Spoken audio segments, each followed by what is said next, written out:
It's the special time of year that everybody's been waiting for. Yes, Cole. I've been waiting so long. Yeah, especially because you missed the last one, friend. Missed the last one. I know. I kept it 0 being sick. You kept it 100% sick. You'd think, by the way, that my microphone, I would think to adjust it before we start every time, but every single time that's like, oh shoot, I gotta make sure this thing's okay. So sorry, guys. Welcome. It sounds great. Oh, does it? Good. Yeah. And always. Look, we're starting off with a bang. Sandwich is dropping 5 gifted into chat, bringing his grand total to 136. What a crazy Sandwich, man. Dude. You are a real one. I feel like, was that partially just so you could see what your gift total is up to? I mean, I guess that's one way to check. He wants to calculate. Yeah. So yeah, guys, this is not our normal show. This is our call-in style show, a la Hotline League, if you want to call it that, where you guys are actually going to come in and talk to your dads. All right. And here's the deal. We're going to grade your takes on a scale of 0 to 100 to see just how 100 you're keeping it with your takes. So the point of that is we're not looking for the hottest, most ridiculous takes. We're looking for well thought out, reasoned takes. All right. So if you are just joining us, we have, I'm going to put our Discord in the chat there. Hop into our Discord. There's a channel that is called Keep It 100 Takes at the top. All right. You put your take and your take only in there to be considered. And then if you want to go on, hang out in the voice channel, Keep It 100 waiting room. Okay. And mods, if you guys are in chat, if you could please just gradually or every once in a while reiterate that message in the chat so that people know how they can join in, because you don't have to have a pre-submitted take. You can jump in as we're going. Yep. So we're watching. We're keeping an eye on the takes, Cole. Well, I am excited to get into our first take. Honestly, I gotta say, this is a kind of weird show because you don't prep for it really. Yeah. It's we're not preparing all this stuff to say ahead of time. It's just all right, let's see what people are thinking, and if we agree, yeah, let's see what other people have to say. And I hope that it's entertaining, because here we are. Right. Well, here we are, and we're gonna pull our first caller. So now I'll have Jordan go fetch caller number 1, and we'll get him ready. Jordan, don't forget to mute yourself when you're doing mic check. Yep. I won't be able to hear you, so here I go. Good. All right. Everybody, our first caller will be on here in a second. We'll let him give his take. We'll see what you guys think, and then we'll see what your dads think too. And we're ready to grade this man. See how it goes. So, but don't forget, Hunter Talk, powered by Rip It. And I'm drinking Tribute Active Mandarin Live Wild Lime. Wild Lime. Man. I thought it was Live Wire. It's Live Wild Lime, I'm pretty sure. Live Wild Lime. Active Mandarin Live Wild Lime. Is it Live Wild then? Live Wild Lime? Yes, it is. Reading is fundamental. Cool, we got our first caller on the show. Yeah, that's time for me to get the heck off. So let's introduce him. Our first talker tonight, our first 100 talker is Joel. Joel, how are you doing, buddy? What's up, guys? How are you? We're fantastic. We don't get to do this so often. Yeah, so we're super excited to hear what you have for us tonight. Please throw yourselves at our mercy with your take. Throw yourself at your mercy. Yeah, I'm gonna preface it by saying hindsight's 2020, and also just because I disagree with something doesn't mean I don't think we shouldn't do it. If that makes sense. So reasonable already. Yeah, you already are super high on the reasonable scale here. Everyone consider adding that preamble to your take. Yeah, right. Doesn't hurt. I got you. So basically, I don't think so. While I do like the development we're doing and we're building for the future, I don't think that's it's not the right time to do it. I was trying to think of an analogy to kind of explain it better, but it's kind of if you have $1,000 and you want to invest it, but you have something that has 30% interest or whatever. That's kind of what I see doing it. What we're doing, we're investing in something that while it's going to give us a return, we have other stuff that's taking away from that return, if that makes sense.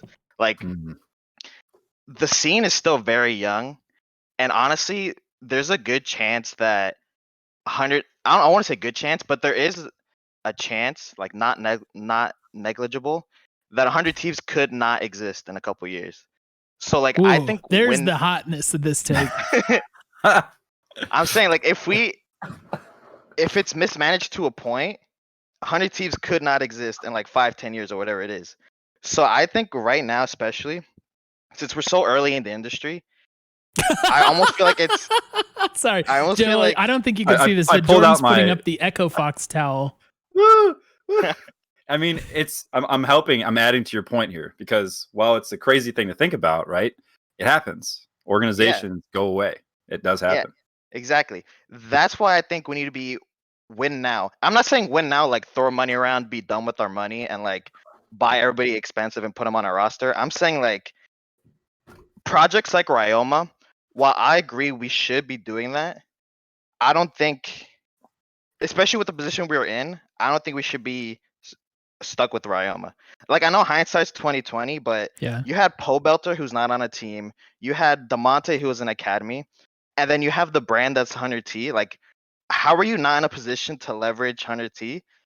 I understand they're probably expensive, but they're not even on a team. Like how can we not get them for cheaper? You know, like I don't understand how we have to kind of settle almost for not as good players and then end up having 2 years of being mediocre. When I think like it's super important now to win, like it's a land grab basically. You have to win the fans now because like we're sort of setting the momentum. And I think Darkus said it best. It's like if any brand is gonna survive being bad for a couple years, it is 100T. But we have so much other momentum and all our other like things we're doing, like our content and like our apparel. Why settle? And we have VC money now. Like we raised money.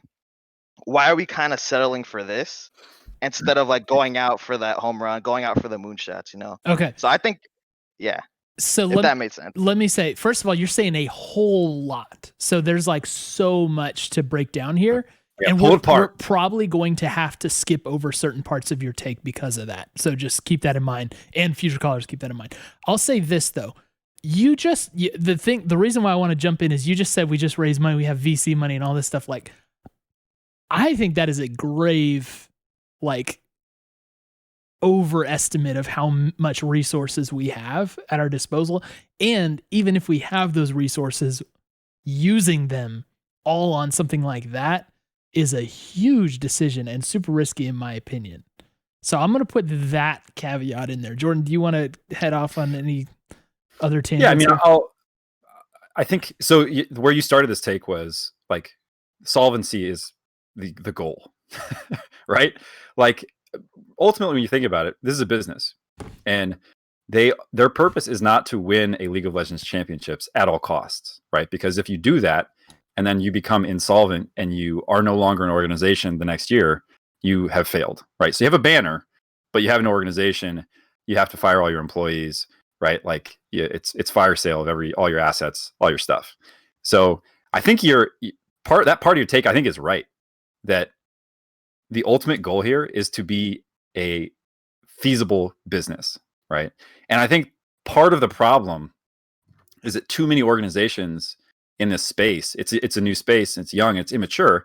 I think too many organizations are running themselves without that as kind of the ultimate goal. And so that part of your take, I think, is spot on. And because that is the goal and what we have to do, I think you then have to say, so let's say we have VC money. Let's just say we have, I mean, right, we did another series of raising funds. That money has to keep the organization solvent, right? So if you blow all that on, the world's most expensive mid laner, what else are you not doing? Because you've got to find that money elsewhere. And I think sometimes you're looking at organizations which have basically they're on a different level with funding. It's kind of like to continue your analogy a little bit. Some sports, right? You look at it and some teams' payrolls is just out of this world. And the other teams aren't spending that much money because they don't want to win as much. It's because they literally can't, right? They don't have the checks to write. So what we're seeing, I think, is a really interesting time in this organization's life where we have a lot of stuff working. Apparel is on fire. The content team is super hot, but those things have to fuel the business. So Hey, I like where you started, but I think you need to kind of just like continue that thread through, right? yeah, Joel, let me back up. You mentioned like this is more of a win now time, and you didn't mean in the immediate time frame, right? But like, what's your idea of win now? What does that mean for you? Can you explain that a little more? I think honestly, win now to me is just like not becoming a meme team. Like right now the meme is 100T is an apparel company. You know, we're not an esports org. Right. So like I think win now is basically, I want to say be mediocre, but be competitive almost. Like the kind of point I brought up was like, how can, with the brand strength we have and with the type of people we have like within the org, like the leadership team and like Papa and all that, how was it that Ryoma? I would like to keep Ryoma, but again, he needs time to develop. You know, he wasn't ready for the main stage, I don't think. So how can we not get Pobelter, Damonte? They weren't even on teams in the beginning of the split. Like, where's our leveraging there? Like, Yeah. how did that kind of disconnect happen? You know? So and that's so I'm glad you explained it this way, because I was going to talk about those guys, because I mean, I don't know if you noticed, but those dudes are not headed to Worlds, right? Those dudes are not the semifinal teams, or however you want to look at it. They seem to have performed at a higher level than we got out of Ryoma for this split, so that makes sense. So and that's actually an interesting bit of nuance that you add there, where it's like we can't fall so far behind, right, that we're just like a meme team. Mm-hmm. And I suppose I agree with that. At the same time, I do see Ryoma, that move as kind of like take a big risk for a potential big payoff. I don't think the way they're doing this team is to like get 5th or 4th. I think they're genuinely really trying to get to Worlds, really trying to compete for a domestic title. So I think Ryoma was a moonshot. Yeah. Right. Like that, the moonshot is the thing where you aim high and see where you land. And if it works, guess what? You hit it big. I mean, you compare salaries. It's not transparent, salaries are, but I guarantee you Ryoma's not making as much as the top 3 mid laners who are in the finals, right? So if you hit on Ryoma and he brings your team into that Worlds, one of those 3 world spots, that is the smartest business move you could have possibly made, right? And what we're faced with, unfortunately, is a reality where that didn't happen. And so now I think what we have to do is figure out, how do you pivot, right? Like if you're going to do a moonshot, and that's the scrappy thing to do as an organization, there's risk associated with that. What do you do when that risk is realized? And that's what we'll see, right? So I guess as kind of to see your take through, right? What would you say is the move now? Those guys are out there, those guys you're talking about, but to Cole's point, do you want to go after them now? Damonte is more expensive if he's even available. I don't know how long these guys' contracts are. Do you go for somebody who's tried and true, even if they're going to most likely land you middle of the pack, or what do you do? Yeah. So Joel, let's do this. Let's give you some parting comments right here, and then we'll rate your take and move on to the next one. All right, I got you. So you want me to give like my sum up or respond, or however you want to use it? This is the last thing you're going to say, so let us know. Okay. I think to look at the mid lane, that's like the quarterback of the team, right? Like they sort of set the tempo for everybody else. So I agree in that Damonte, Pobelter, all of them, they're not going to bring us to the next level, but I feel at least they'd be able to enable Ssumday and enable the rest of the team to start doing something. Because right now, like, you ban Galio, you beat us. You do anything in the mid lane and you win, right? Like against us. So I think even though they won't take us to that next level, like I mentioned, it'll enable everybody else to perform at a high level. Because I think Cody, like all ADs, basically perform to the level of their team. Like they can't 1v9. And with that moonshot thing, people have said it before. Maybe Ryoma's just not made to play mages. Like people like say Yasuo's good, as Akali's good.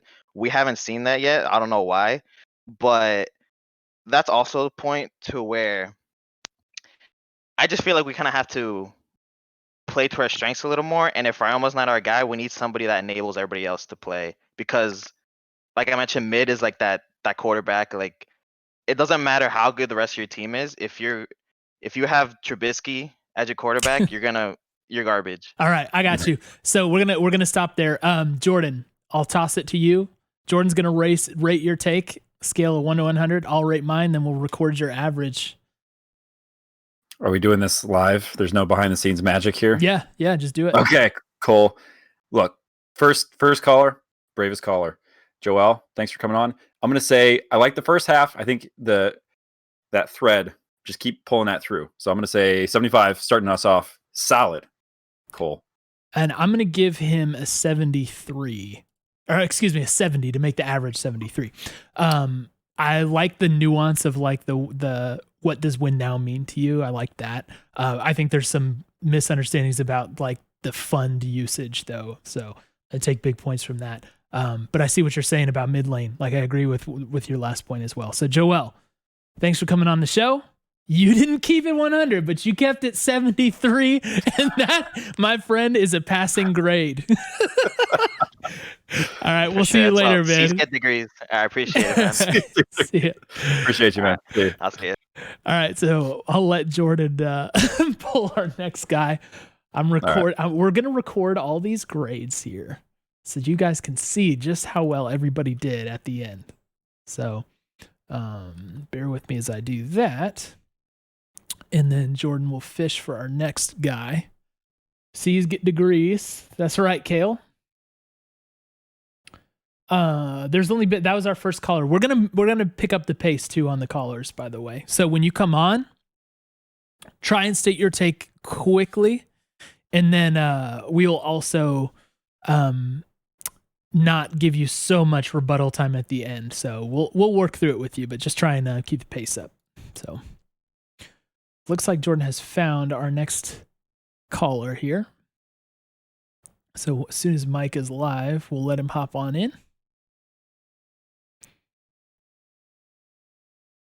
How do you guys feel about Joel's take? I saw a few ratings right around what we rated him. BC and SP giving him the 69. Nice. Cole, I'm back. We're back. Do we have our next caller? Give our next caller just a second to get his audio all set up. Oh, I thought that's what you were doing in the other channel. Yeah, he wanted to switch to a different headset. So is this working? It's working. There we can go. hear you. Okay. Punisher, welcome to Keep It 100. Punisher. The bar has been set at a very reasonable 73. Let's see how your take does. All right. Thank you for having me on. We interacted a little bit on social media. Before I came on, I was the Scyther guy on Twitter. Oh, gotcha. Cool. So he's a fan of the cast. Nice. But my take is that I think we should go all in on Sneaky. He said that he was willing to join maybe even a mid-tier team as long as it wasn't one of the bottom feeder teams. So I do think we have a reasonable shot at getting him. Brings a lot of brand value. Right. And not that Cody had been playing bad, but I think Sneaky is overall a bit of an upgrade. He can enable Ssumday to play either tank styles or carry styles because he's a really good weak side bot laner, because that's pretty much all he played on Cloud9 for a very long time. And to go further on that, I also think, possibly we could pick up Smoothie as well, because they have had previous synergy, and although Smoothie hasn't looked that great in the last year, he was an MVP candidate in, I think, 2019 spring, and that would bring Contracts and Smoothie as a shot-calling duo kind of back together. And then Jensen is also a free agent, and I know this is so your take is let's get old Cloud9 plus Ssumday. Old Cloud9 plus Ssumday. I'm saying, there's at least potential for it to be something, I guess. Old Cloud9 plus Ssumday. So here's what I'll say, Punisher. My first thing will be thank you for not doing one thing. And that one thing is every time someone brings up Sneaky, they want to mention how he has a fan base and how he's a streamer and stuff. And I could not care less about that for my esports squad. So thank you for not staking your claim on that part of the take. Jordan, what's up? You do know, Cole, that is something that organizations tend to look at. I'm just thinking about our conversation last week. I'm just saying, Cole. Oh my gosh. She did not say 100 Thieves. She said orgs. Not 100 Thieves. Well, look, that's back to the take though. Back to the take. Smoothie is a hard one to defend. And Sneaky is a little more defensible, but at the same time, it's like, how sure are you, Punisher, that Sneaky is going to be like a significant improvement on this team? Like, I heard you say he's a weak side, like he's a good weak side player, right? So Ssumday could be enabled to carry or whatever. So Sneaky can hypothetically do a lot with little resources. I don't know. I don't remember Sneaky having particularly effective go at it the last time he was in the LCS. So while he certainly has pedigree, it's like, I don't know about form. Jordan, am I wrong? Well, I mean, I think the thing I get hung up on and this is the great conundrum, right, of NA talent is like, I kind of get stuck on old C9, right? Like, there's a reason that C9 moved away from this roster, and I have a hard, and I get it. They didn't have Ssumday, right? And that's different for sure.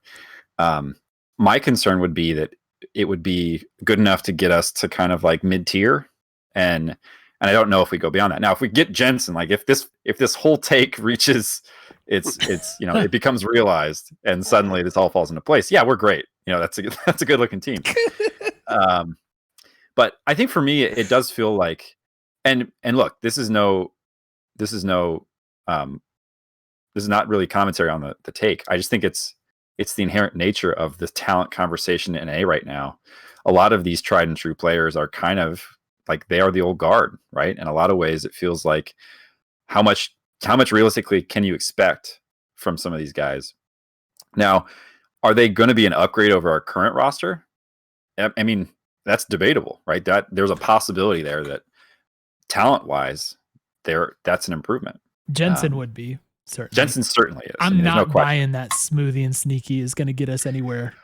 Yeah, Sneaky and Cody Sun, like, Cody Sun also didn't look great this split, right? Especially this split. I will give you that. Yeah. So Sneaky and Poom, like, maybe that is something to think about. When the alternative is Cody Sun and Poom, which we've seen, and I don't know how exciting that is for us in 2021. I just don't. But Poom, man, didn't even get a full split, man. He's like, you gonna let him. You gonna let him Poom. Oh, okay. No. Oh, my bad. I misheard that. Yeah. Yep. Okay, but it's like, how? But I think you could ask Punisher. How much retooling of the team are we going to do? Also, like, this is removing 3 players in this take if it plays out the way that's a whole lot of retooling, man. But I mean, if it was to get us to Jensen, and then we could remove the first 2 steps of this and put back whoever, I'd probably be down. Whatever to get Jensen right. So one part about this take that I had thought about a little bit more was, we do actually have good backups in Academy for both Smoothie, where we would keep Poom, because I do think he would be excellent in Academy, and then possibly even move into the summer split starter, or even sooner if Smoothie does not work out. And then we have Kenvi in the jungle, where if he continues to develop at a rapid pace, as he has shown, that perhaps our starting roster in the summer could be something like Ssumday, Kenvi, Jensen, Sneaky, Poom. And I'm not saying, I think Jensen really is a long shot, and I think it's not I agree. realistic to think otherwise. Mm-hmm. But he may, especially if he loses to Bjergsen in this upcoming weekend in TSM, it may be the push he needs to want to try to find another team with maybe stronger carries such as Ssumday, because I think you could easily agree that Ssumday's a better carry side top laner than Impact, and Jensen might not want to feel like all the pressure's on his back all the time. That's an interesting point.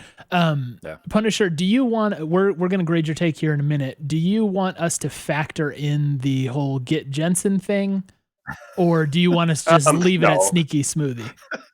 I think the primary part of the take is getting Sneaky. Okay. And Smoothie is kind of that optional thing. I think Poom would be excellent to have in the back pocket if Smoothie shows basically his whole last year performance and doesn't really show to go up from there. Then I think we just put Poom in almost after the first half of the split. Okay, fair enough. Jordan, have you heard enough? You ready to grade? I'm ready to grade, Cole. I've done my grading. Lay it on me. All right, Cole. I'm gonna say, here's what I'll say. I like the idea of, this is an interesting way to look at NA talent, and I think it's really hard to do that in a way that doesn't feel like just throw money at it, right? Like, this is a player who we know has expressed his interest in getting back into the game. So I like that, and I think it's an interesting thought. And I do think that I would expect that if he's calling us, I expect we're picking up that call and we're at least getting a tryout. Like, we're playing some games with him. I do think that's probably going to happen. So I'm going to go 65, Cole, 65, because I think that a lot of that shot a lot of it takes a pretty long shot, but I like the invention on this one. Yeah. So I'm going to toss out and I'm sorry to do this, Punisher, but I'm going to give you a 55 because I don't think, so here's the deal. It is good that we threw out the rest of this, like threw out Smoothie, we threw out Jensen, because then that take it so undoable that like I can't even like grade it high at all. But just focusing on Sneaky, I'm just not convinced by the skill level. And then I'm not convinced by like how much we'd have to pay him compared like to get him to play. And I'm not convinced that there's any longevity in that for the team. So if we are trying to build something that has legs for a while, I just don't think it's that. So I'm going to give you the most respectable 55 I've ever handed out on the show. Okay. All right. Okay. So that's going to bring your average to 60. So you didn't fail. Punisher, if Sneaky joins our roster, I will clip this segment myself and I will send it to you as a keepsake for your prophecy. There you go. All right, Jensen too, right? Jensen joins. Yeah, right. Yeah, once Jensen's also in, then yeah, we'll frame this and send it to you. Yeah. All right. Punisher, thanks for coming on, dude. Jordan, we'll let you go grab the next dude and send Punisher back to the crowd there. It's always nice to hear someone call in who's interacted with us for a while on social media, but hasn't really been able to watch us live. That's always really fun. And Punisher was the guy, as he said, that thing I retweeted about 100 Talk that really meant a lot to me and to Jordan. Just like, that we're trying to do a good job, be reasonable, and be consistent and do our best for you guys and not pretend to be these wild like diamond analysts or whatever, because we are trash when it comes down to it. So cool. We're trash when it comes down to that, but we're great at pulling people into this room to have a conversation about their take, Cole. That was a quick one. That means we've got our next taker, DREC. Hello. DREC. Welcome to the show of DREC League fame. DREC, welcome back. I'll say this. First of all, welcome to the show. Second of all, thank you. You have quite a lengthy take when it comes to Discord. So when you give us this take, I want you to do your best to get through it like efficiently. All right. I'll give the TLDR. You don't need to necessarily do that. You don't need to give me one sentence, but just the TL quick read. Yeah, give us the quick read. So I think that a lot of people are kind of coming to the conclusion that bot lane is a must blow up. So my take is that you're assuming Ssumday is staying where he is in the top lane. Cody and Poom are remaining as is. I think that it's only fair given that they haven't had a full split together. And I've kind of come to the conclusion that I'd like to see more of a mid or jungle centric play with a complementary, more of a consistent bot lane. And I think that Poom kind of brings that, even though he's kind of risen to fame quite quickly. And I think that Cody relatively has hit his ceiling. But I still think that in the market of free agency, you kind of lean towards that jungle and mid as a priority over the ADC. And then I think that Cody and Poom are going to have some time in the offseason to kind of recollect themselves and kind of bring it to point A. And then I think more so in the jungle scene with mid and NA, mid and jungle with the NA scene, is that there's some talent that becomes available. Jensen in the mid lane is obviously the big one. You have Golden Glue coming off of contract, and then you have Santorin as well, who can open up that jungle slot. And I think really locking down either an NA mid or a jungle of a certain caliber unlocks the import slot. And assuming, you lock down NA mid, you go for an import slot in the jungle, vice versa. So I think that kind of utilizes your import slot and playing towards your strengths better than if you were to blow up the bot lane. All right, Jordan, I'm going to let you lead off with this one, unless you're not sure where to start, because I have a thing, but I want to get to it later. All right, I'll be the first course here, the first pass. All right, so I'm interested, and I want to hear you kind of expand a little bit on contracts specifically. So, is the reason that you're looking at this? I mean, I think the conversation on Ryoma we don't need to revisit and go back through, but for contracts, I am interested for your perspective on how do you see him stacking up as compared to other NA junglers, as well as, if you were to look for an import jungler, and I'm not looking for specific names, but what are the kinds of qualities that you would want to see that would cause you to say, yeah, that's a no-brainer. Let's go for that. So I think the biggest thing for me currently is with the shift towards more AP jungler focus. Contracts does play those hyper carries like your Nidalee in the jungle, and I think that's great. But for me, jungle has always been more about that leading voice, and I think that a veteran slot more in the NA scene is more useful and can be better utilized than contracts. So I think someone like a Santorin kind of brings like a veteran, more of a leadership voice. And then I think more so that contracts had a bit of a rough pass. Not to say that it wasn't reflected in the season. I think he did a good job of coming back and kind of redeeming himself from his previous issues, and he did a good job of recollecting himself. But I think that you look for someone with more of that veteran status that can be that leading voice in times of like uncertainty in a game. And I think that really comes from jungle. I know a lot of people will kind of argue that and say it's from mid, but I think that in the early to mid game, that it really does come from the jungle. Okay. So yeah, it's well, and the other thing that I'm aware of, and I see people in chat saying, let's not make roster changes based on meta because it changes. Absolutely. Quickly. But I think that I don't think you can avoid the conversation that when you have a jungler who plays a very specific style, and I won't even point to contracts, I'll point to Blabber, right? I think that what happened is, once we kind of figured out Cloud9 and showed you how to beat them, it was pretty reproducible. And so I think that what I'm curious about and what I think will be an interesting thing to keep an eye on, not meta, just those players who have a very specific kind of like who are more known for a specific play style, whatever the meta is or whatever that play style is. I'm wondering if what we're going to see is the value of players who can do more different things and who have kind of a broader skill set, champion pool, are valued. Their value increases. So yeah, absolutely. I think to find value in someone that can wear multiple hats in a like such a versatile role as jungle is really going to be like your cornerstone of like consistency. And I think that it starts with jungle. But DREC, let me ask you that. I'm going to make a couple observations about jungle, then I'm going to move into the other thing that I said I was going to talk about.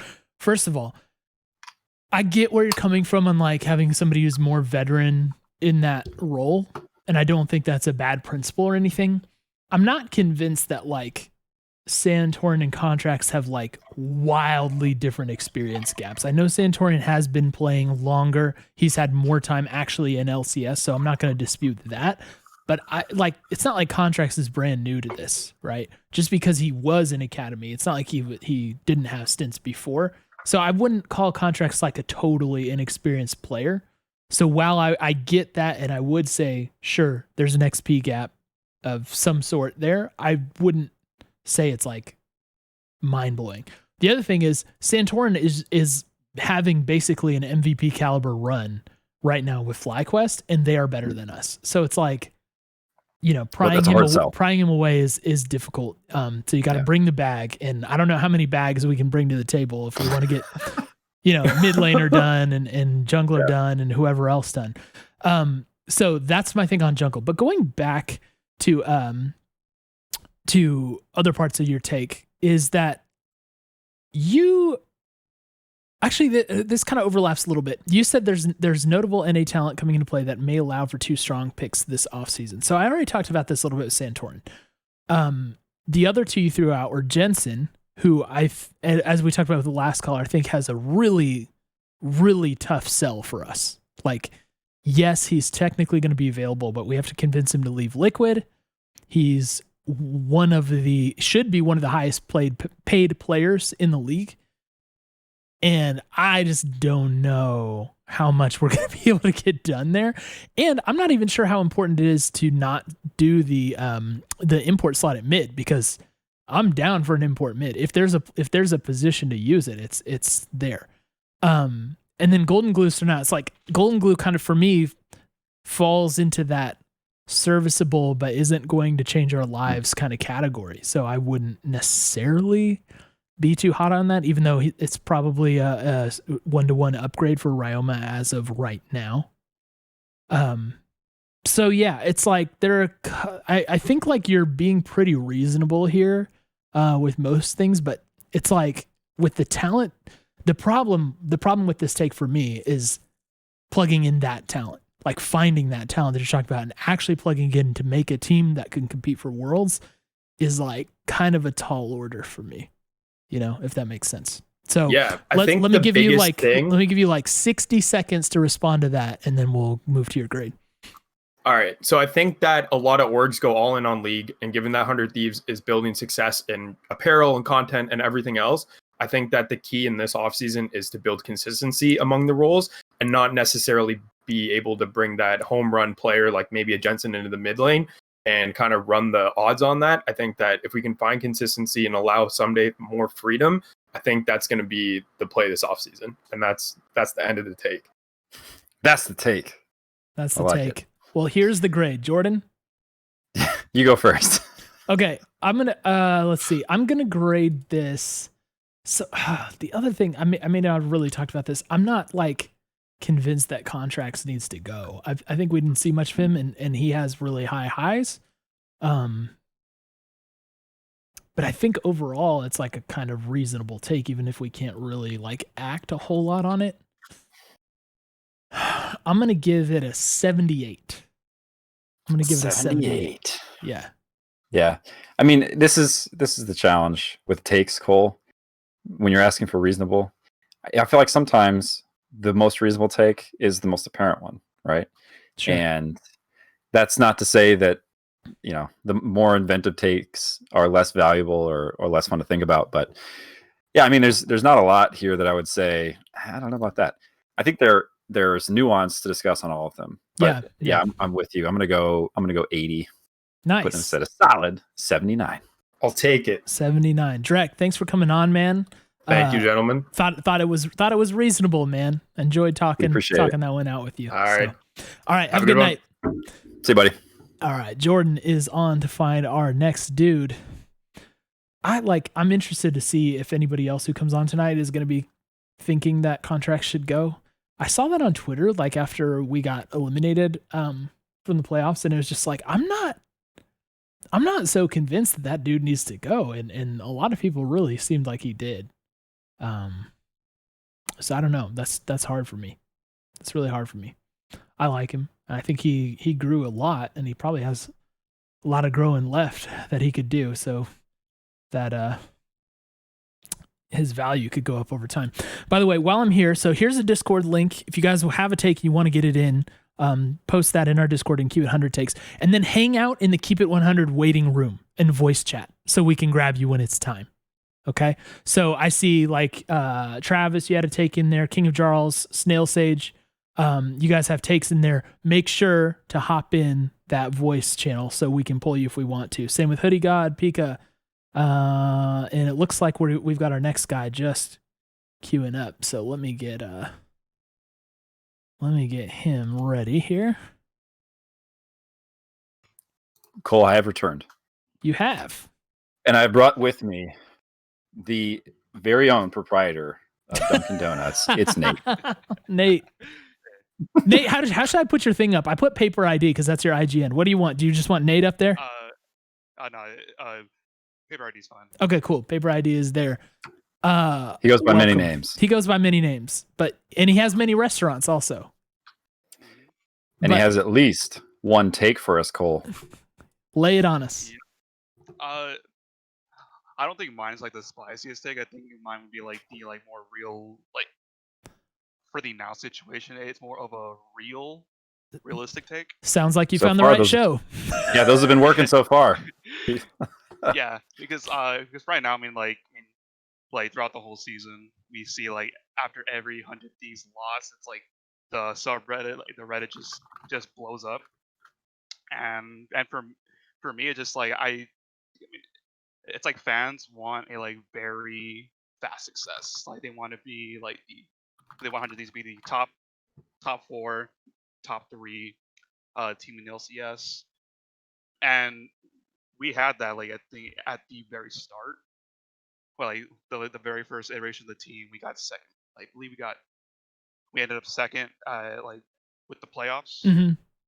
and after that it just went downhill, and then to me, it sucks as well, but it's part of the process of a team, because I put it in examples like how a Golden Guardians when they started, they were the last place team, 10th. And then over the years, they just they kept core components, and then just changed up a little bit, and then and now they eventually became, well, I would say, a really solid team. Wait, let me stop you there. What are the core components that Golden Guardian have held on to for a really long time? I used right now I have a Leaguepedia like in front of me, and then from what I can see, it's like Haunter is it, right? Like Haunter, yeah, like they kept Haunter for a while, and then they eventually just changed up to Closer, and then what they kept him for the split, and then also but they also got Deathly and FBI in 2019. Like there was like going back and forth with them.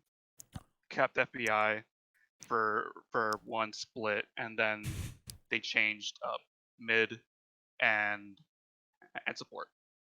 Yeah, so it's to me it seems like they've had a lot of changes. This split is the first time this roster's come together, and it seems like it's been their best roster so far. Yeah, and then it's it's their best iteration of the roster. And then I put an example like with FlyQuest. It's like they were 8th and 6th in 2018. Well, and then I don't remember 2017 because I don't remember much. Doesn't even matter. I wasn't even watching League of Legends. Yeah, and then like they kept, I believe they kept like, well, Wild Turtle is their staple, and then they had like Viper for a good while, Santorin. They kept, and then started flipping between Viper and Solo. Kept Santorin, got Power of Evil. Well, had Pobelter, switched Power of Evil. So, and like, Power of Evil and Solo haven't really been on there for that long too, man. Yeah, but they kept Viper. Viper peaked out, and then they changed because they saw, okay, then we can now that core components has already peaked, and then they switched onto now is their new core component, and then same with Ignar. So to bring it kind of back to us for now, what are you thinking? Like, what's the equivalent? So you're thinking we're too focused on win now. We need to kind of start, like, what I'm hearing you say is we got to put in the time, right, to grow to the point that, like, to reach that level, consistent, solid performance. We need to be prepared to be average before we're like above average, basically. Like, there's no shortcut. Is that what you're? Yeah, it's like there is no shortcut. Like both like as examples, Golden Guardians and FlyQuest, they were cold from the like they were cold in the beginning, and then they warmed up, and then now they're hot. And then for 100 Thieves, like look, we started off hot and we burned out too quickly. Yeah, very quickly. So this is interesting because I feel like this is a take with principles that I think I'm behind, even though the examples to illustrate them, like when I think about them, that kind of falls apart. So it's actually like this is good in the sense that like without focusing on the examples, I would have just accepted this take and like been like, yeah, I'm totally on board. But now it's like my belief system is a little shaky because thinking through it, it's like, man, some of these teams, they really did have pretty radical change when you look back at it to get them into that solid mid tier, or in FlyQuest's case, the high tier. I mean, they're looking great, to be honest. So, oh man, so I'm actually in shambles over this take, Nate. Yeah, honestly, the more I realize it, I'm like, you know what? Yeah, this is a really bad example. But it's like, doesn't it seem like the principle is true? Jordan, talk some sense into us. Yeah, you're the sensible one. It's so interesting, right? Because we kind of have opposite trajectories, right? It's like, let me see if I can do this on camera. You got this kind of, we're starting here, we're going down, and that, so we've crossed them, and let's not overlook. I think the Golden Guardians have done a really good job, and I think that the quality of their job is amplified by the amount of flack they took along the way. Yeah, I think they're probably your best illustration of what you're talking about here. But they're so radically different now. They got one player from the old. I'm not saying that that's so. The thing that is commendable is that they have withstood the hailstorm, right, of people saying like they were a meme team, right? They were the worst team. They were the worst team, and it wasn't close, and it wasn't even debatable. They were the worst team, and now, through that kind of steady progression, by changing a lot, because if you're the worst team, you got to change a lot. But they've done some stuff that I think is really smart, right? Like, and I'm kind of laser focused, and I probably shouldn't be on Huhi, right? He was on our team. He got dropped fast, and he kind of reinvented himself and is now role swapped. He's role swapped, and he's doing good work for them. Like, he had a great series in the playoffs, right? So that's, I mean, one, you like to see it because like that's a feel good story, but that's the organization there taking a chance on somebody and giving him time in academy to develop. He played a good amount of time in academy. So I feel like for me, FBI didn't start out hot either. Yeah. And now they're looking really good. So, and it's not like, and look, they're not top 3, right? Do you call them a failure? Absolutely not. And I think that's kind of what I'm getting from Nate's take here is it's okay to be that way. And maybe, in fact, it's required to be that way so that you can work your way to the top. But Jordan, I want to win. I want to win a title. I want to go to Worlds. I know. And that's maybe what, I mean, look, go back to the year 2.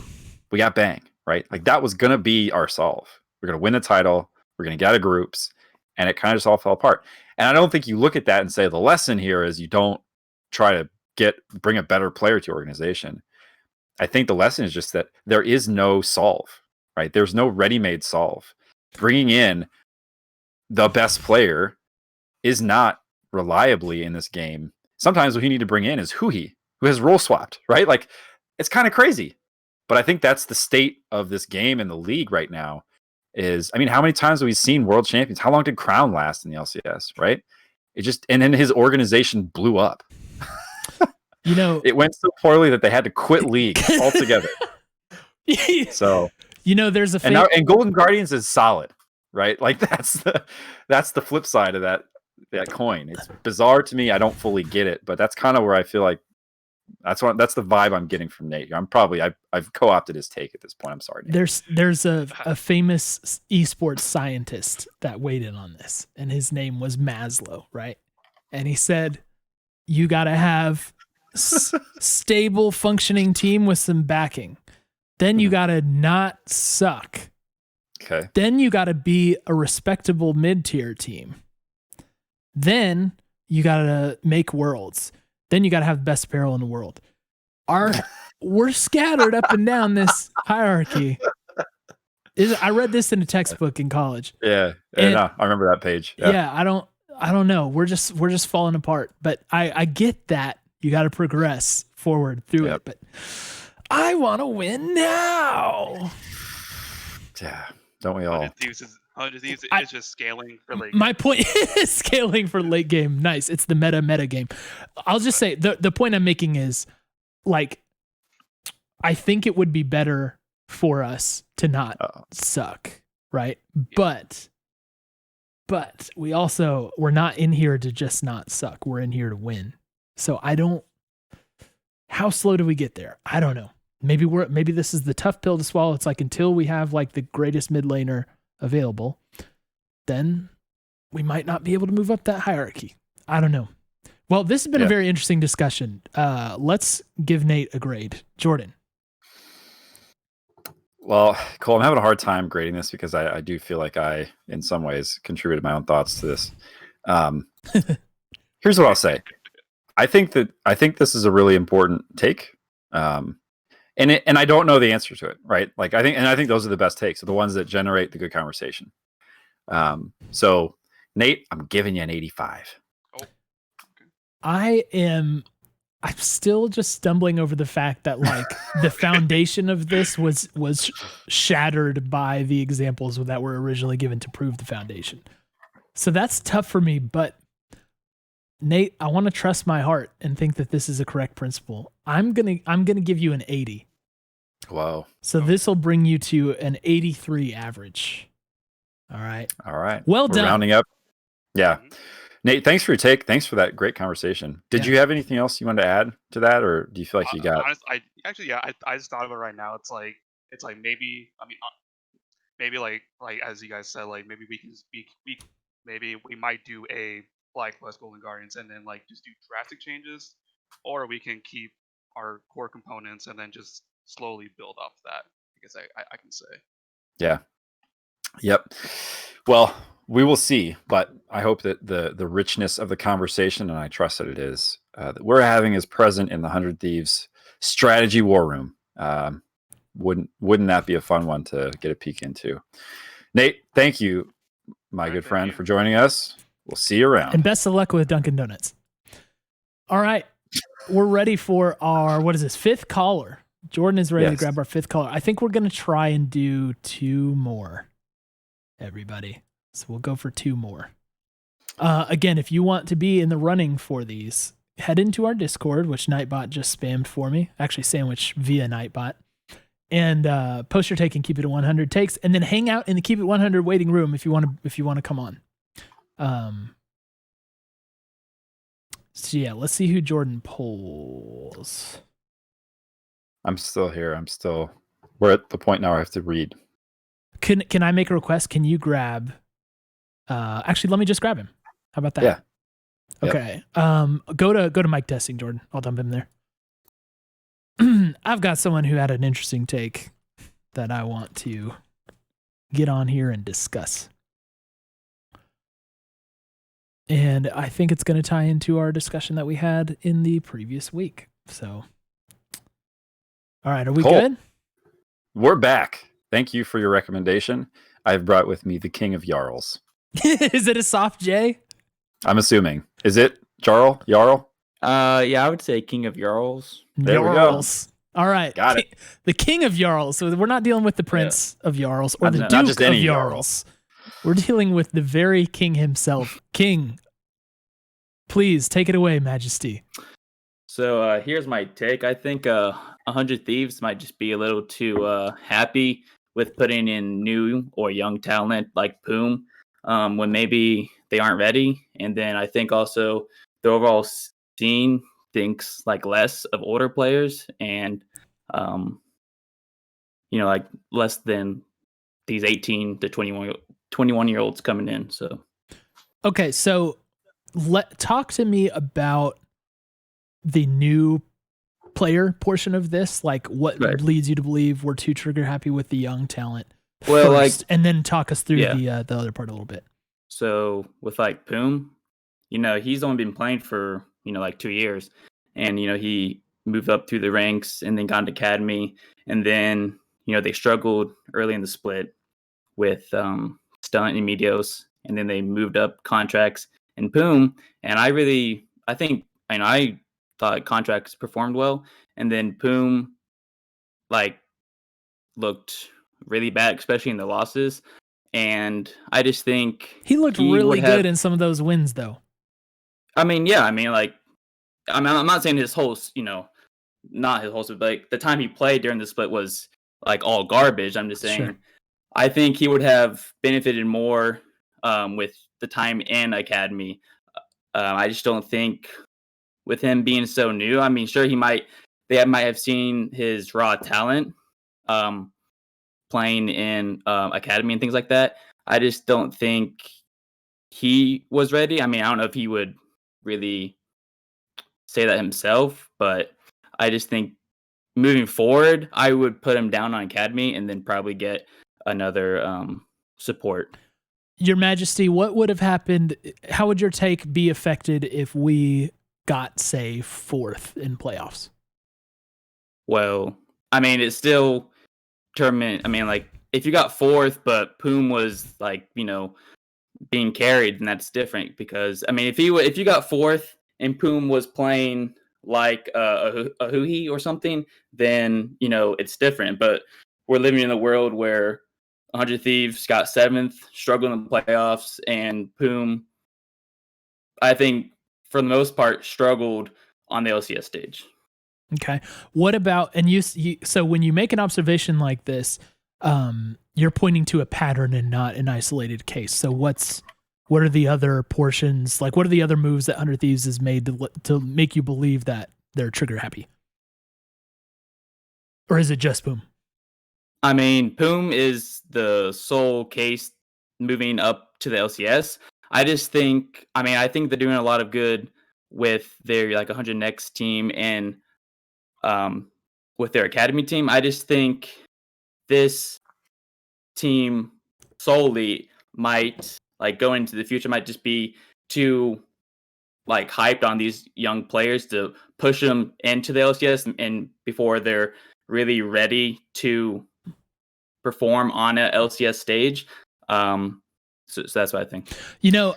Sorry, Jordan, just one more thing. Yeah. I was actually, Your Majesty, trying to tee you up because in 2019 there were quite a lot of players moved up from academy and tried out on the LCS stage.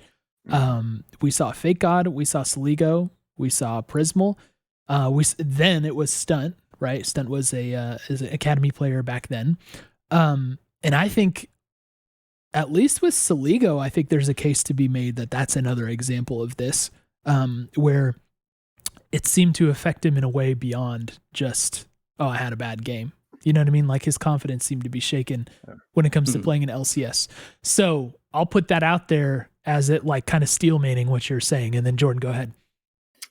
Yeah. And that was a thought I had that's similar. And I want to propose a slight variation to one of the observations you've had here, which is that the organization seems confident, overconfident in younger talent. And I think the nuance that I see is the organization has been forced on a number of occasions over the last 2 years to play young talent. And I think that has come not as a desire to improve the team or optimize the team, but more as desperation to fix either, a player who is no longer on the team. And so you have no choice but to do something different, or to address something where it's just very clearly not working. And so I think I would feel differently about this if we had a good thing going, and we were consistently 4th, and the coaching staff and Papa said, 4th is not really what we're going for. We want top 3. We need to hit Worlds, and Poom is the guy who's going to get us there. And they pull Stunt, and in this hypothetical, he'd been doing very well. So I see that it's kind of I don't know that we look at this young talent and say, oh yeah, this is the future, the answer, and this will get us where we want to go. I think it's a little bit more of us saying, we can't miss playoffs altogether because only 2 teams missed playoffs this year, and that would look really bad. We got to at least give ourselves a shot here. And right now we think that Poom can do that.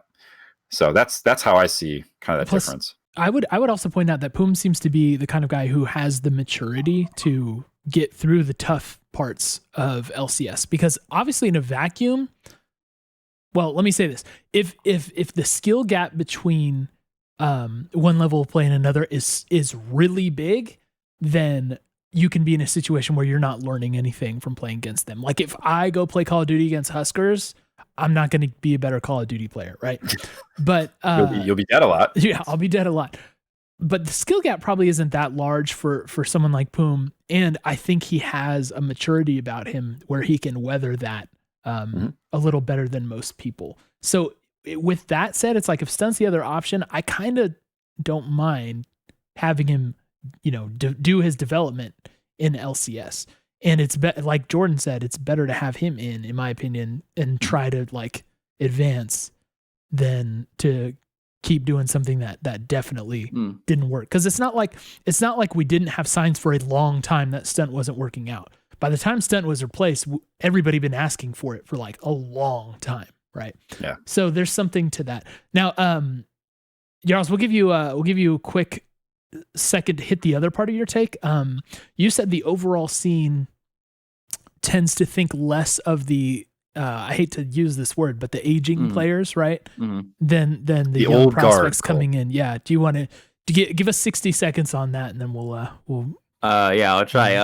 I was just saying, with people like Bjergsen's age, people tend to think they are significantly worse just because they are 3 years older than these 18-year-olds and 20-year-olds. And I think the real issue, well, not issue, but like with some of these older players, sure, some of them have been getting worse throughout the years, but I believe a big reason that they seemingly look worse is because they're having more like real life responsibilities. Like a 24-year-old, 25-year-old probably wants to get a girlfriend, so they have a girlfriend.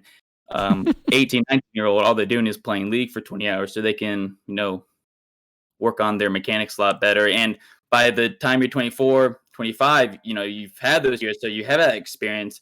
And I don't think the mechanics from a 24-year-old to an 18-year-old is really drastic. I mean, we see like in Smash, like 30-plus-year-olds play and still perform at a top level. So that's like what I was Thank you for the compliment. Yeah. So that was like my All right. notes on that. So we have the decree from the king. Jordan, how do you rate it? Cole, I rate it a solid 70. I think that I shared my opinion. I think that it's a little bit of a misread of why we've made some of the decisions we've made with young talent, and it speaks to me more in the sense that we keep finding ourselves here, and that's a very interesting pattern. But I think it's less because we think these guys are the answer, and more because they are the best of the options we have available. And I should say that's not to take away anything from these young guys; they're being asked to do a ton for us.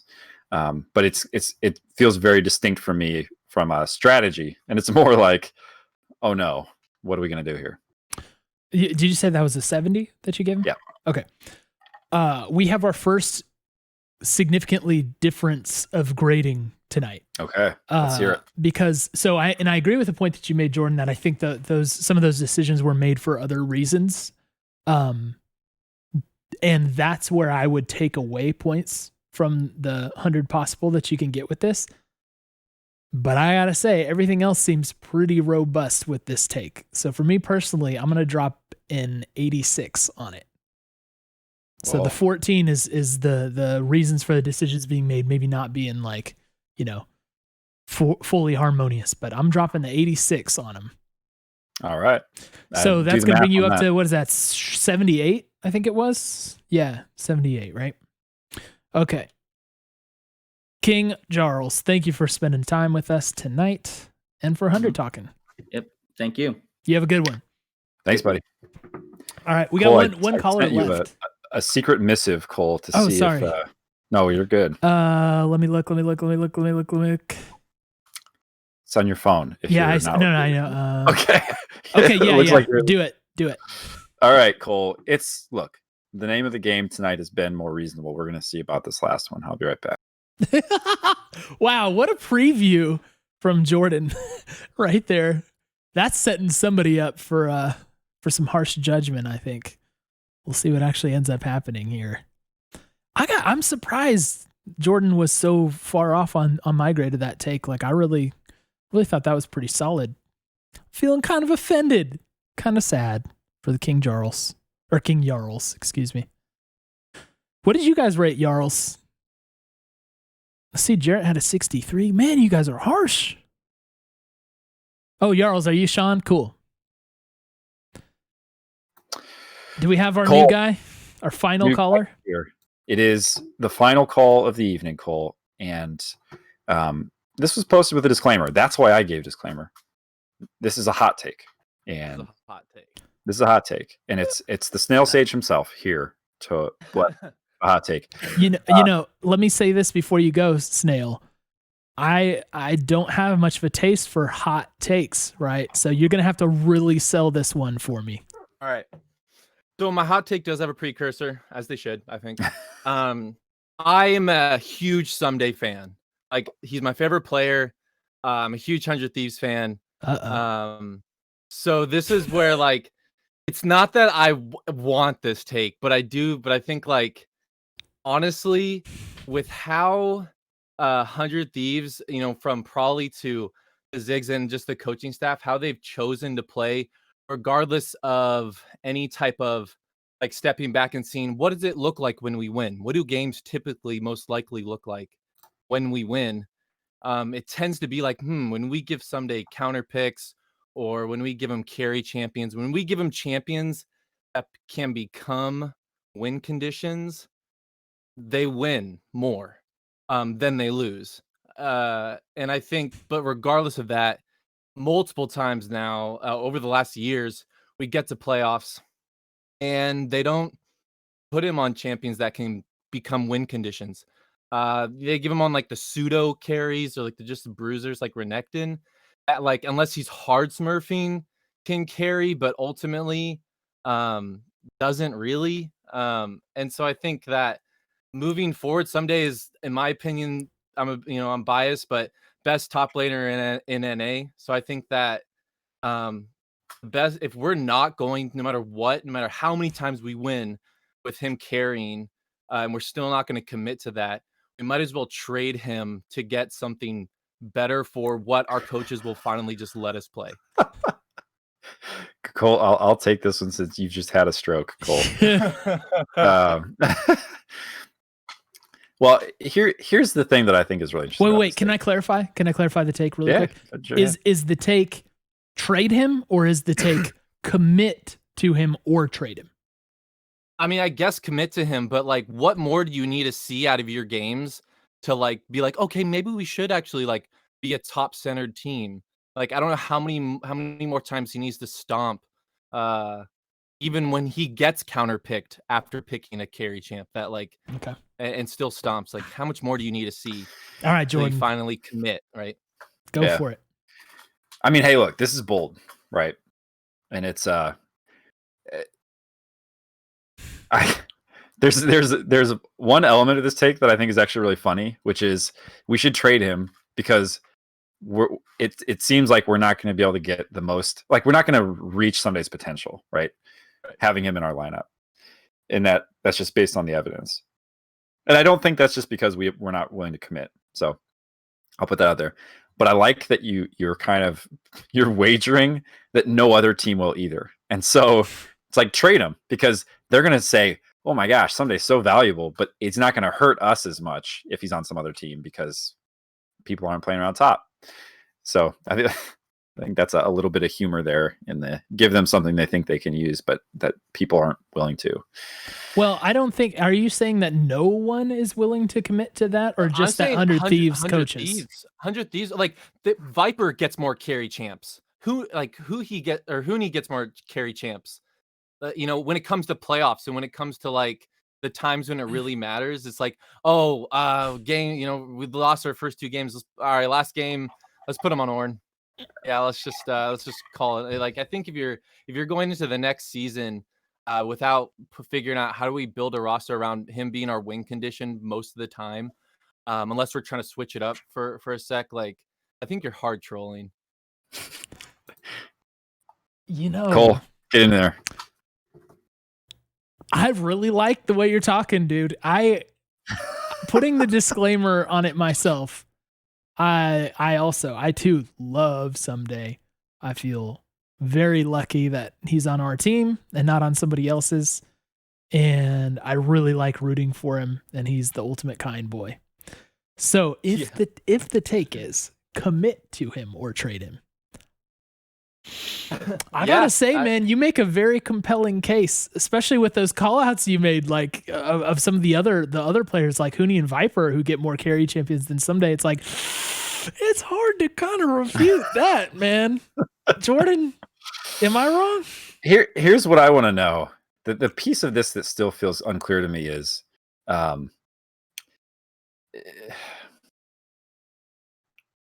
I don't know. I feel like this is what we always come back to. It's the why question, right? And I think for a long time we've all convinced ourselves that it's because through that lane you can't be the carry player that the meta basically demands. Like mid just has so much more agency, and jungle has, you know, higher carry threat. So I guess Snail, what's your take on, is it possible to commit to Ssumday in the way that you would need to if you actually wanted to build a roster around him? Because we've talked about building a roster around Ssumday for years. Right. I mean, in my opinion, how do you win? Like, if you look over the last 3 years, or I guess for him 5 splits, every time they had, like, it's not like, oh, we can only, like, we have to like hide or pretend that, like, oh, we don't give him carry champions so that we can every now and then give him a carry champion and we win. I mean, from from like split 1 on the Darius to, Lucian, like there's like all the way. It's not like people always say, oh, it has to be the meta, always has to be the meta. But like, even when it comes to Ryoma and mid, when Ssumday is on a carry champion, what happens? Everybody's trying to stop Ssumday because he always gets himself in an advantage, especially when he gets a counter pick. So, and then what happens is Ryoma all of a sudden pops off. It's not that he just had a better game; it's that they're all like he relieves so much pressure from the rest of the team, and so it's not even that we need to put all these resources and attention and just always play around top. But it actually always relieves pressure from mid, especially, but bot as well. And I think, like, what's the point? Like, I love Ssumday. Don't get me wrong. I would hate to see him on another team.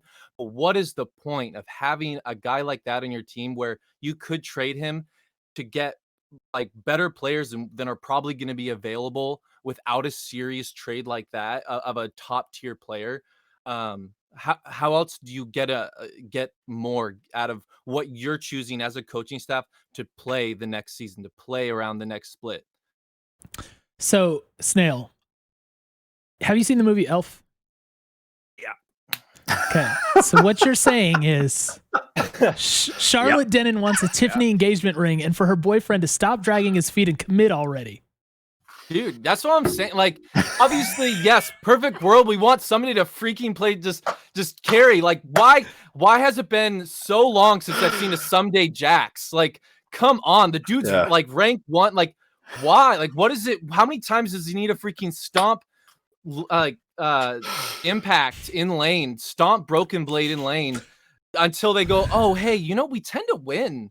We give him there's this weird thing like, oh, we forgot to pick for Ssumday in the first phase.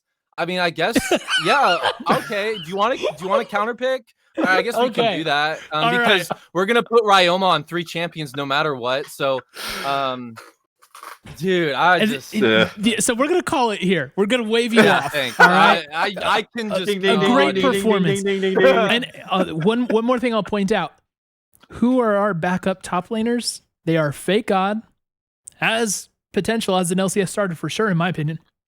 And tenacity, that's a who tank might player, right? be a That's- prodigy. You know what I mean? Yeah. With some time in training. So if there's a single position where we have like talent lining up, it's probably top. So Jordan, Yeah. Snail has made a compelling case, in my opinion. What do you rate this take? Cole, look, here I'm gonna just say a few words. Okay. I think that it's I'm reading chat, and chat has basically decided that Snail, you've kept it 100 with this take. It's a hot take, it's a reasonable take, and I think a lot of us could say it feels like the right take. And let me just put out there a couple things. Look, the disclaimers all come through, right? It's possible that it's not so easy a solve as we've all thought it is, but I'm kind of getting to the point where I feel like I think this might be it, right? Because if the actual answer here is, yeah, we look really good when he plays carries, but, and then there is some qualifier you have on that, then maybe Snail is onto something, right? If our most technically skilled player, our greatest carry threat, our most valuable player from a market perspective is not somebody who we can unlock and consistently play around the strengths of, I think you have to start asking that question. What value are they adding to the roster as they currently exist within this squad? And if the answer is he can play a mean Ornn, then I think it's maybe time to reevaluate, right? Like, he has more carry threat on Ornn than others. Like, that's going to get you 7th place, right? That's where you land. So, Snail, I think you've summed up what we've been thinking and feeling for a while, and I like where you're hitting us with this one. Well, what's the rating, Jordan? 100. Ooh. It's on the table, Snail. So it comes down to me, since we're averaging our ratings. Heart's beating out of my chest. It should be. Look, we're talking about serious things here. We're talking about Kind Boy. We're talking about a hot dog loving fan. You're gonna make me cry. We're talking about the cutest League of Legends player. Oh man. And I love him too. And I would say that when you started giving this take, I was not there. We saw your reaction, Cole. I wasn't ready to go all the way with you. But Snail, my mind's telling me no. But my body's telling me yes. My man kept it 100. Snail is walking out of here with the perfect score. Wow. 100. We found the man who's keeping it absolutely 100. Snail, congratulations. I am honored. I'm telling you this right now. I legit did not see this coming. I did not see this coming. Let's take I just read Sly Penguin's comment. Can't read it out here, but let's take a look at the grades. Let's review our grades here really quick together. Here's the oh no, it didn't work. It was supposed to work. Hold on. I got this. Hold on. I got this. Here it comes. NA production. Oh, there was a little dialogue window that I didn't. There we go. Hey. Here are our grades. Joel, 73. Punisher, 60. DREC, 79. PaperID, 83. KingofJarls, 78. Would have scored higher than me personally. Jordan, you're keeping the dang average down. But the TheSnailSage has done it. He kept it all the way 100. Snail, got a little surprise for you, dude. Oh, no. No, it's a good surprise. Welcome to the Rip Rumble. Get an ARAM right now. No. Snail, because you kept it all the way 100, we are going to send you 100 Thieves neck gator as soon as those are delivered. All right? So you are getting that on us from 100 Talk as a thank you for keeping it all the way 100. Wow. And that's, look, commendable. You had passion in your take. You kept it rational. You kept it family friendly, which we certainly appreciate. I want to call out, Cole. I did see some people saying Ssumday to mid. That's not something we got into just because that's kind of, that's out there. But if it's kind of like commit or trade or maybe roll swap. I mean, if you're at the point where you're going to trade him, why not? What do you have to lose? I'm just saying, I saw Jackson and John talking about do roll swaps work as a joke on Twitter. So who knows? Maybe Jordan's keeping it like 105 right here. So no, that was not me. That was Make It Rain. So all I just right. want to call that out. I saw a couple people saying it. Well, we're gonna say goodbye to you, Sage, SnailSage. Thank you. Thanks, You are truly a Well done. sage in the world of 100 talk takes. Thanks to all our callers, Cole. Yeah. Everybody. It's been a good night. It's been fun. It's been fun. Totally. We're going to wrap it here. Oh, we should host somebody though. We Yes, should we host should. somebody. Or it's raid, Cole. It's raid. Or raid somebody, excuse me. Let me fire up the old raid machine. We're gonna have Rec League coming up this Thursday. So if you'd like to play League of Legends with all your 100 Thieves fans, homies, you may do so through us, and we'll cast the action. What were you gonna say, Jordan? Sorry, I'm gonna say something stupid, but before I do that, I want to say, as a reminder, if you had fun putting your take in our Discord, our Discord's always open. So you can hang out, talk about League of Legends there, drop some takes in. I don't know how to say anything to find our Discord because I don't know what the invite code is, but I just put Twitter. it in chat. Yeah. Yeah. So check either the replay on this chat or hit us on Twitter. All right. Cole, should we raid Sneaky? No. I'm not supporting this, but we will raid Avalanche. I think Here it's we time. go. All right, everybody. Thanks for doing this show with us. It's always good to hang out with you. And as always, we love you and we miss you already. Take care. Stay tuned for the raid. Stay with us. Stay with us. Let's go. All the way to Avalanche. Love you guys. We'll see you soon.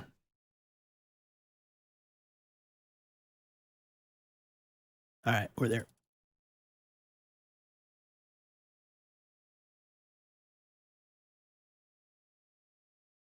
Dog. He was not